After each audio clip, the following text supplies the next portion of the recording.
Recording number 136 Bhagavatam చదువుకుంటూ ఉన్నాము. సంసారమనగా భార్యాబిడ్డలు, చుట్టములు, ఇల్లు వాకిలి అనుకొని బాధపడువారు సంసార జీవులు. అట్టివారు వాని నుండి త్రెంచుకొని ఎచ్చటకో మోక్షము అను ఆరు బయలునకు పోయి విశ్రాంతి తీసుకొనవచ్చునని పొరపడి వ్యర్థముగా ప్రయత్నములు చేయుచుందురు. ఆ ప్రయత్నములలో కర్మబంధములను పెంచుకొందురు. భాగవతోత్తములు మిగిలిన వ్యక్తులయందు తమ సంబంధములను ఆరోపించుకొనక నారాయణుని అస్తిత్వము దర్శించి సేవింతురు కనుక వారి ఆయుర్దాయము దేవుని అస్తిత్వమగును. ఇందరి లోపలలో దేవుడు కాలచక్ర ప్రభావమును వారి నుండి తొలగించును. ప్రతి కర్తవ్యమును భగవత్ సేవగా వారు నిర్వర్తింతురు కనుక వారిపై బరువు బాధ్యతలు పనిచేయవు. ఇట్లు వివరించి దానిని అవగతము చేసుకొనుటకు కొంచెము మౌనము ప్రసాదించి మరల కపిలాచార్యుడిట్లనెను. మరల వినుము, జీవుడుగా ఆత్మయే పలుమారులు దివి నుండి భువికి, భువి నుండి దివికి పల్లటీలు కొట్టుచుండును. ఈ పిల్లి మొగ్గలే జనన మరణములు. ధనము, గొడ్డు, గోద, బిడ్డలు, మిత్రులు, భార్య అనువానిపై ఆరోపించుకొనిన ఆసక్తియే ఇట్లు జనన మరణములలోనికి కొట్టుకొని పోవుటకు కారణములు. వానిని ఆరోపించుకొనుట మాని అన్ని రూపములుగా నన్నే భజించినచో ఈ చక్రము నుండి విమోచనము చెందును. దీనిని సాధించున్నప్పుడు మనస్సున నాకన్నా అన్యమైన దానిని స్మరింపరాదు. స్మరించుట అనగా అన్యమును పుట్టించుకొని ముడిపెట్టుకొనుటయే. నా స్మరణలో అన్యము లేని వానిని నేనే ఈ జనన మరణ రూపమైన సముద్రము దాటింతును. ఆత్మ అనగా తాను అను ప్రజ్ఞ. అందు కోరికలు సంబంధములు నిలువవు. నీటి నుండి మంచు గడ్డ కట్టుకొనినట్లు ఆత్మ నుండి ప్రకృతి ధర్మములు పుట్టి మనస్సున వెలువడును. దాని కొరకు ఇంద్రియములు, వాని ఉపాధి కొరకు దేహము కట్టుకొనును. ఆత్మ ఆకాశరూపమున ఉండును. దేహము పృథ్వీ తత్వముతో కట్టుకొనును. ఇట్లు జీవుడేర్పడును. దీనిని ఏర్పరచుటకే బ్రహ్మకు పద్మము వలె జీవునకు తల్లి గర్భము పనిచేయును. దేహబద్ధుడైన వాడు సంబంధములు ఆరోపించుకొని పెంచుకొన్నచో అవి మనస్సున ఉండును. వీనితో ముద్రితమైన మనస్సు మృత్యుకాలమున ఆత్మలోనికి మాయమగును. అయినను సంబంధముల విత్తనములు ఆత్మ కంటకపోయినను ఆత్మయందు నిలబడును. పొగతో నిండిన ఆకాశము మిగిలిన ఆకాశము కన్నా వేరుగా ఉన్నట్లు మృతి పొందిన తరువాత వీరి ఆత్మలు పూర్తిగా ఆత్మత్వమును పొందక వేరుగా నిలబడును. క్రిందటి జన్మమున మృత్యువునకు ముందు వర్తించిన ఆరోపణలు క్రమముగా బరువెక్కి భూమి వైపునకు లాగును. అప్పుడు జీవుడు వాని ప్రభావమున బద్ధుడై మరల గర్భస్థుడై జన్మించును. ఇట్లు కర్మఫల రూపమైన జనన మరణ చక్రము తిరుగుచుండును. దీనిని త్రిప్పుటకే భగవంతుడు సంవత్సర చక్ర రూపమున తిరుగుచుండును. ఈ చక్రమున జీవుడు దిగివచ్చు మార్గమును పితృయానము అనియు, పైకి పోవు మార్గమును దేవయానము అనియు చెప్పుదురు. మనస్సుతో తనకన్నా అన్య వస్తువును ఆరోపించుకొనుట వలన బరువు కట్టబడి జీవుడు క్రిందకు మీదకు పల్లటీలు కొట్టుచుండును. నారాయణ స్మరణమే సర్వజీవుల యందు ఆరోపణ చేయబడినప్పుడు అది ఆరోపణ కన్నా లోతైన ఒకే అస్తిత్వము కనుక అన్యము తొలగిపోయి అనన్య స్థితి ఏర్పడును. ఇట్లేర్పడిన వారిని అనన్యుడైన దేవుడే సంసార సాగరము నుండి ఉద్ధరించును. నేను ప్రధాన పురుష నాయకుడను. ప్రకృతి పురుషుడు అను భేదము మాయ వలన పుట్టును. మాయ నారాయణుని నుండి వాని క్రీడ కొరకై పుట్టును. ప్రకృతి నుండియే సృష్టి విభాగములన్నీ పుట్టును.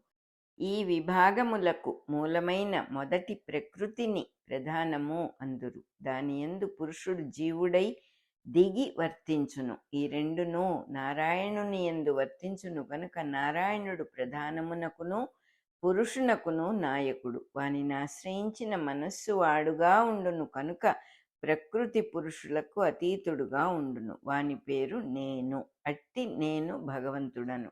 భగవంతుడు అనగా ప్రకృతి పురుష గుణములు తన వైభవముగా కలవాడు. ఈ వైభవములు వాని యందు మహిమలుగా ఉండును. వాడు వానికి అతీతుడుగా ఉండును. నా మహిమల వలన నేను సృష్టికి ప్రభువై వర్తించుచున్నాను. నాకంట అన్యులను అంగీకరించిన ఆత్మలకు సంసార భయమున్నది. వాయువు, అగ్ని మొదలగునవి నా కృత్రిమ మహిమలు. వాని యందు వాని వాని ప్రవర్తన ధర్మములుగా నా ఆజ్ఞ ఉన్నది. అట్టి నా ఆజ్ఞను దాటు సామర్థ్యము వానికి లేదు. కనుక వాయువు వీచును, అగ్ని వెలుగును, సూర్యుడు వేడి పుట్టించును, ఇంద్రుడు వర్షించును, మృత్యువు పారిపోవును. నాకంట అన్యమున్న వానిని మృత్యువు పట్టుకొనును. ఇట్లు తెలిసికొనుటయే విజ్ఞానము. తెలిసిన వెనుక నాకంట అన్యమును మనస్సు విడిచిపెట్టుటయే వైరాగ్యము. నన్ను స్మరించుటయే భక్తి యోగము.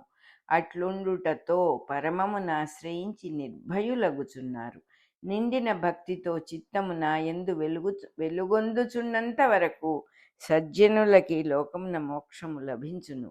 మోక్షము రావలెనన్నచో శరీరము విడిచిపెట్టవలెను అను దుర్భ్రాంతిని తొలగించుచున్నాడు అని ఇట్లు కపిలాచార్యుడు తల్లికి విష్ణుభక్తి యోగము చెందు విధానమును వినిపించి దానిని ఆకళించుకొనుటకు కొంత మౌనము ప్రసాదించి సంతోషముతో మరల ఇట్లు ప్రవచనము చేసెను. తల్లి, నీవడిగిన భక్తియోగమును వివరించి తిని, మరి తత్వశాస్త్రము యొక్క లక్షణమును కూడా తెలుపుమని కోరితివి కదా, దానిని విభజించి వినిపింతును. తత్వము యొక్క గుణములు విశదమగుట వలన నరులు ప్రకృతి గుణముల నుండి విమోచనము చెందుదురు. హృదయమున ఉన్న ముడి విడిపోవును. తన స్వరూపము తనకు తెలియును. అది ఏ ఆత్మజ్ఞానము. ఈ జ్ఞానమే మోక్షమునకు ఉపకరించును. తత్వము అనగా యథార్థ స్థితి తెలియుట. తత్ శబ్దమునకు అది, వాడు అని అర్థము. ఆ పేర్లతో పిలువబడు వస్తువు మనకన్నా వేరుగా భావించబడుచున్నది. అందులో మనమున్నట్లు తెలియుటయే తత్వం, దట్నెస్. హృదయమునందున్న ముడి అనగా తెలుసుకొనువాడు, తెలుసుకొనబడునది అను కేటాయింపు.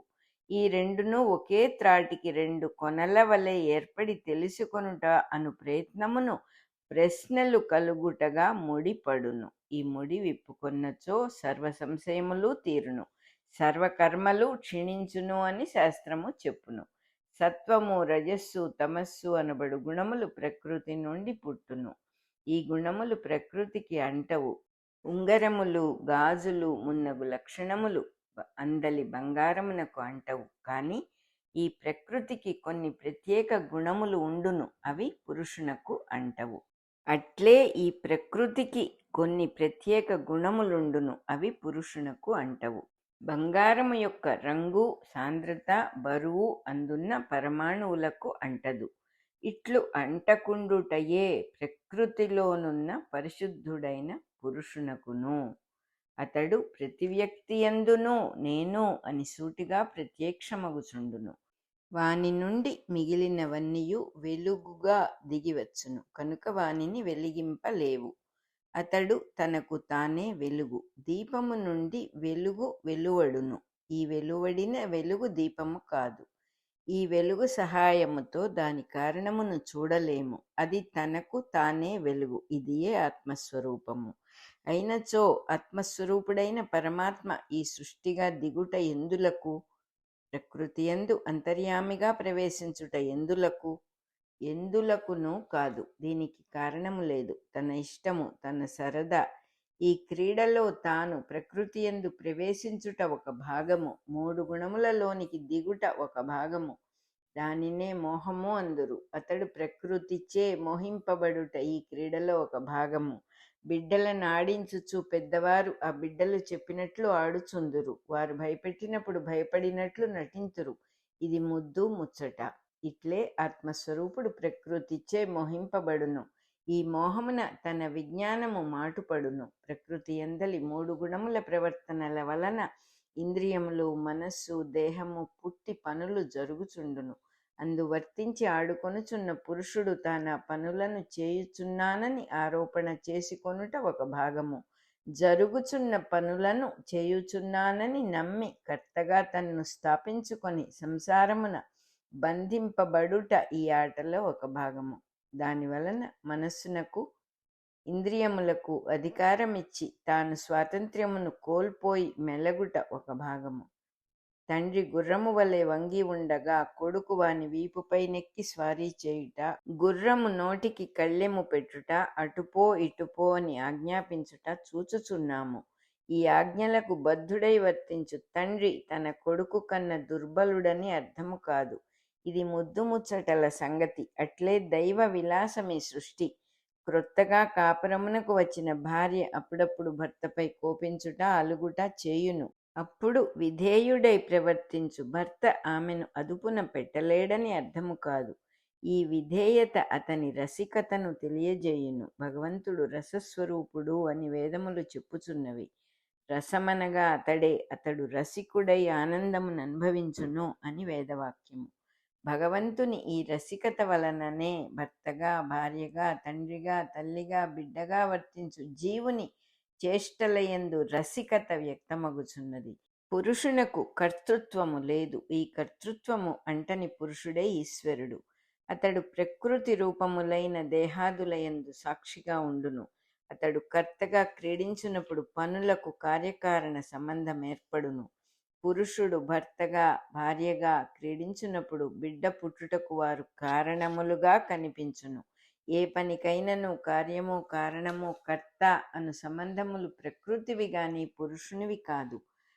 పురుషుడు ప్రకృతికి అధీనుడుగా వర్తించున్నప్పుడు వానికి ఉండును. చీట్లపేక ఆడుకొనుచున్నప్పుడు తురుఫులు, ముక్కల విలువలు ఆటకు సంబంధించినవి కానీ ఆడుకొను వారికి సంబంధించినవి కావు.